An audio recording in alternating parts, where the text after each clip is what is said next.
Le monde de la chanson en deuil. Ce mercredi 26 juillet, Sinéad O'Connor s'est éteinte à 56 ans. L'interprète de Nothing Compared to You avait marqué sa génération par ses textes poignants, son timbre de voix si particulier et son allure.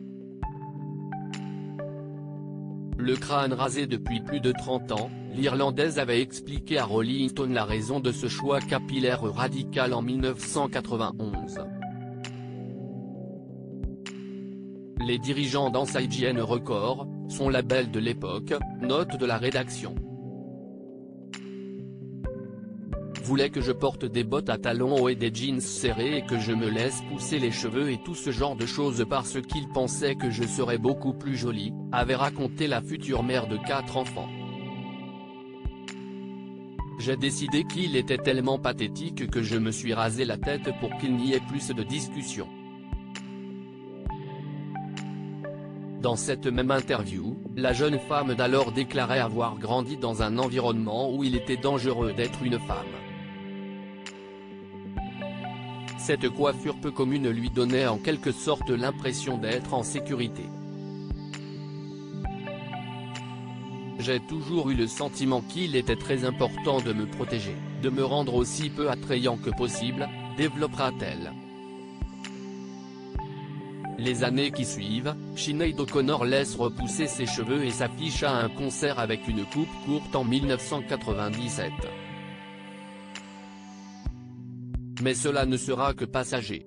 Supérieure à Lisa Marie Presley, Constantin de Grèce, Jane Birkin, ces tragiques décès de personnalités qui ont déjà marqué l'année 2023. Sinéad O'Connor, le goût de la provocation tout au long de sa riche carrière, la musicienne ira à l'encontre de l'ordre établi, comme en 1990, lorsqu'elle refuse d'aller sur le plateau de Saturday Night Live en raison du présentateur Andrew Dice Clay, connu pour ses sorties misogynes.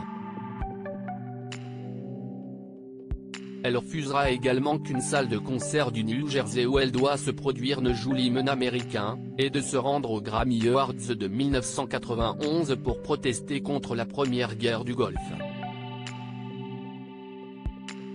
Comme le rappelle Rolling Stone, son action la plus controversée surviendra en 1992. Pour son 3e album, la chanteuse est conviée au Saturday Night Live et accepte cette fois de s'y rendre. Alors qu'elle reprend a cappella hors de Bob Marley, elle modifie quelque peu les paroles pour dénoncer les abus sexuels dans l'Église catholique. Et quand elle prononce le mot Evil Diable, en français, l'artiste brandit un portrait du pape Jean-Paul II, qu'elle déchire. Combattez le véritable ennemi, s'exclamera-t-elle face à un public silencieux. Sinéad O'Connor avait par ailleurs été diagnostiquée bipolaire dans les années 2000, et avait expliqué sur le plateau d'Oprah Winfrey, en 2007, que ses traumatismes d'enfance liés à la violence de sa mère, l'avaient menée à faire une tentative de suicide le jour de son 33e anniversaire, en 1999. Le suicide de son fils Shane en 2022, n'avait probablement pas aidé l'interprète de All Apologies à sortir la tête de l'eau. Crédit photo, Bac Gris du SA.